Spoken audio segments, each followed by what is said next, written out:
I saw that image the other day of Putin and President Xi in China together, walking together. If China does become the dominant force in the world, the dominant power, is that a smooth transition? First of all, I don't think either side is going to be the clearly dominant power for a very long time. And the quickest way to have it is some kind of a war, and that's a dangerous thing.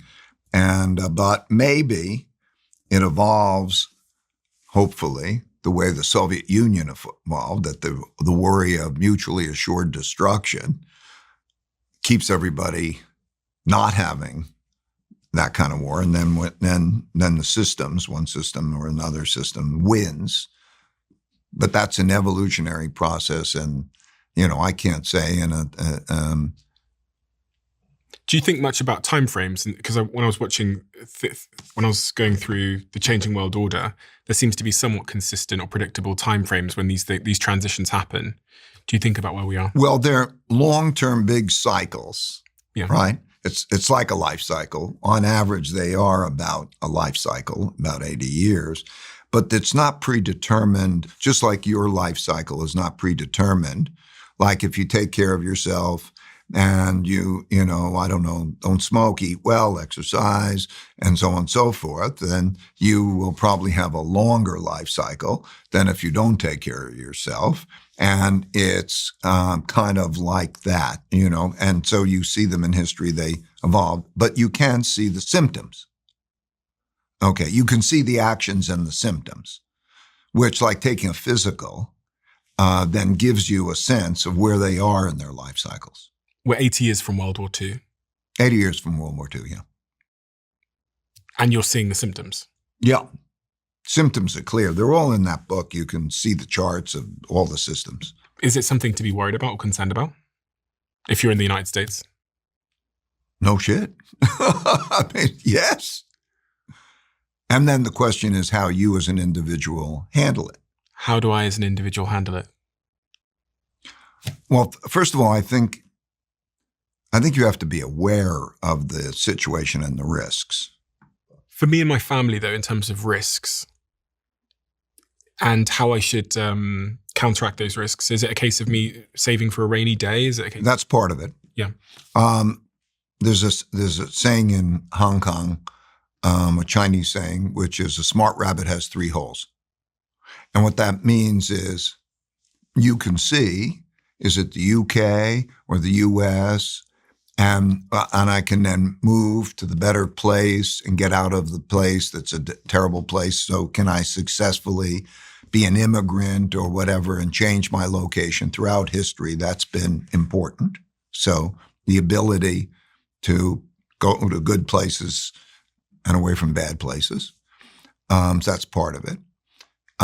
Secondly, building your financial strength is important, which has to do with how you earn, spend, and save. That will determine the amount. And then what you do with that amount is invest. And so how you invest is also important. So if you have your financial ability and you can make the move, and then you have knowledge, about what's happening so that you can change things. Those are the things you need. So on that first point about a smart rabbit having 3 holes, is it therefore a better decision at this point in time to not buy a house?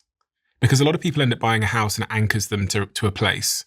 And it means that they then have to pay into a mortgage. So a lot of the financial advice most of us have growing up is when you get enough money to buy a house, move in, pay that mortgage for 25 years. But if I'm in a new economy, in a new world, and flexibility and the ability to get up and go and move is there's value to that. The ability to move capital matters. And if you look at history, this has been an important consideration. Yes, so it matters. So if you're nailing yourself down and that's your primary capital and it's nailed down there, then does limit your flexibility. And on the point of earning, spending, and saving, I wonder what you're a father, aren't you? Yeah. What advice are you giving to your children about earning money in the current world, where they should set up their shop, the skills that are most valuable to acquire, the technologies.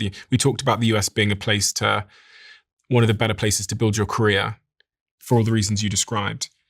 Well, that's kind of like the particular that you asked me for that's below the level of the higher level. Okay. The higher level is I have a principle. Make your work and your passion the same thing, and don't forget about the money part.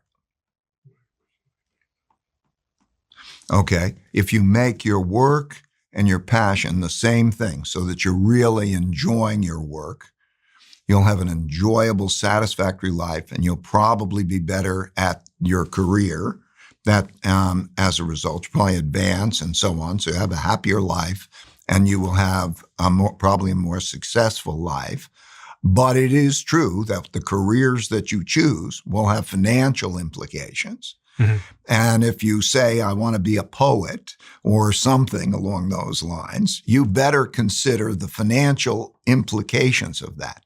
That doesn't mean that you have to go make a ton of money, because I think a lot of people fall into that trap, that they think the money is like vast amounts of money is vast amounts of success. And that's not true.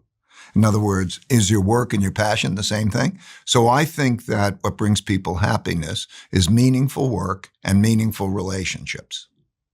Okay. If you have meaningful work, that you're into, and your passion and your work's the same thing, and you have meaningful relationships, whether through that work or beyond, you're going to have probably a great life.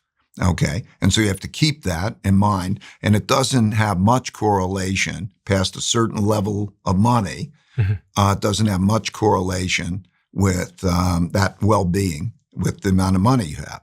And if you see studies across societies, and you'll see that past that certain basic level, there's no correlation between the amount of money they have and how much happiness they have or well-being. Okay, that the highest level of correlation across societies and studies of happiness and well-being is community. Do you have a sense of community? Do you have those around you who are your community? You'll live longer that way. You'll have a more joyous life, and it'll be a better outcome. But anyway, so thinking about those things, I think, is important. Based on your life cycle in this book, Principles, Your Guided Journey, Create Your Own Principles to Get the Work and Life You Want, do you think you have to play different games in different seasons of your life cycle as it relates to generating wealth? And what I'm talking about here is really like risk profile, or what I should be optimizing for. Should I be trying to hang around with Ray Dalio, or should I be focusing on the job that pays me the most? First of all, the answer is yes. And the second question you asked, the answer is that you should be around the people who are the best people to teach you, to operate by the mentors and the learnings and so on. You should be around the best people. And when I say best people, I mean people of good character and good capabilities. Okay? And so you should be around the best, not the job that pays you the most. And I could explain why that is. And yes, in terms of that arc, you will play it differently at different parts of your life cycle. So in the early part of your life cycle, what you're going to do is, the more learning and experiencing is the most important thing that you can do in the early part of your life cycle. It's like you're going to make your choices. What direction am I going to be in? And so on and so forth. So learn. Okay, that's most important. And then what you're at the end of your life cycle, you're pretty much relieved from all of that. You're not going to be working to earn. Okay, you're going to be free of all of that. You're going to have, and you have freedom of choices and so on. And you're going to be thinking about transitioning. How do I transition well-being, or how do I transition my wealth, or how do I transition, and so on. That's where you are. Still, learning is a joy, but at the same time, in terms of trying to accomplish, it's not the same at your late part of your life cycle as it is in your early part of your life cycle. So I want to ask about your early life cycle and what the most important strategic or wealth-generating decisions you made that you would encourage everybody to consider if their nature is aligned to yours? Okay. My nature was I hated school. I didn't like the whole thing of remembering this and then give it back to me. And there were these, history like there's William the Conqueror in 1066 and what did he do? And, like all of that was what education represented. And when I was 12, a kid, I earned money with odd jobs like I had a paper route and I mowed lawns and I caddied. And I took my caddying money. And when I was 12, everybody was talking about the stock market. So I put some money in the stock market. I didn't know what I was doing, of course, but I picked the stock. That was the only stock I ever heard of that was selling for less than $5 a share. And my reasoning was I could buy more shares. So if it went up, I could make more money. Okay, that was a stupid criteria, but it was a company that was about to go bankrupt, and another company acquired it, and it tripled in price. And I said, I like this game. So I got hooked on the game. I'm still hooked on the game, right? So I liked it. Okay, that affected me. So I barely got into C.W. Post College, and then I went to Harvard Business School, and that opened my eyes to the world in many ways because of who were there and what it was like and all that, the best and the brightest kind of thing. But I always still traded markets because I always played the game. I could tell you stories. You want a couple of quick stories? 100%. Okay. Yeah.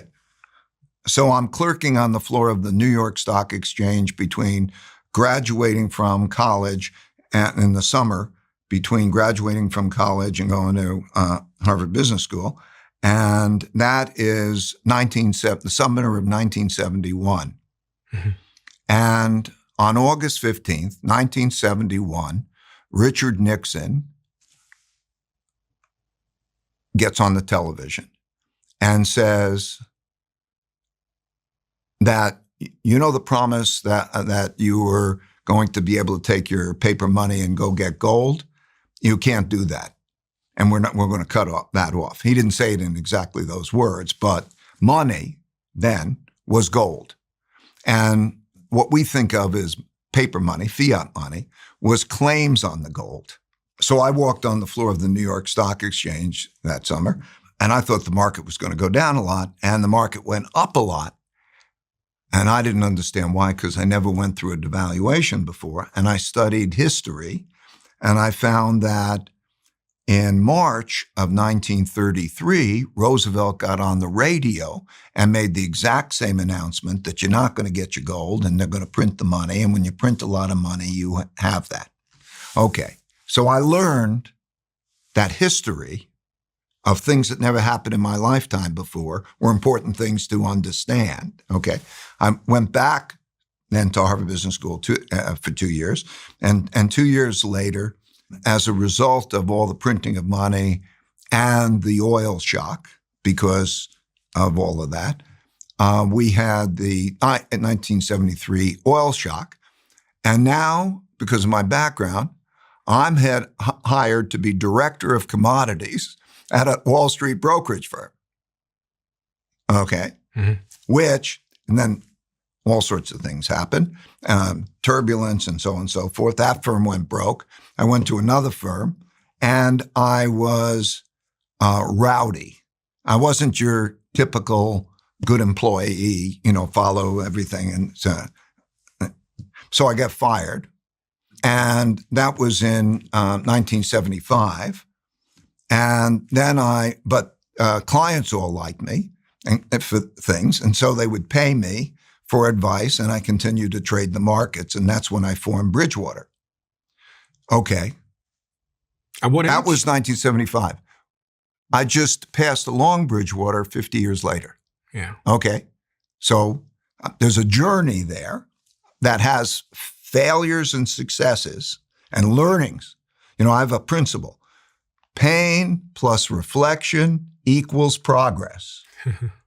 Okay. Your best learnings come from the pain. It's a message. Pay attention. Learn how reality works and how to deal with it differently so you have principles for dealing with reality better.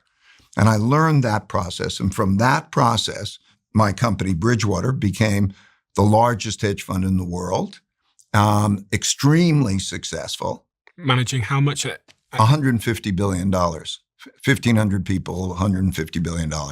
And that's made you a very wealthy man. And made me a very wealthy man, which, by the way, was not my intention. Okay? I just wanted to play the game and to have meaningful work and meaningful relationships. That was paramount. But it happened to be the game I played. If you're good at the game, you make a lot of money. And now I'm at a stage in my life where I want to pass things along. I need to pass things along, right? So hence the books, hence our conversation. Mm-hmm. And here we are. That's the life arc. But I learned a lot. And so that's the journey. If you love the Diary of a CEO brand and you watch this channel, please do me a huge favor. Become part of the 15% of the viewers on this channel that have hit the subscribe button. It helps us tremendously. And the bigger the channel gets, the bigger the guests.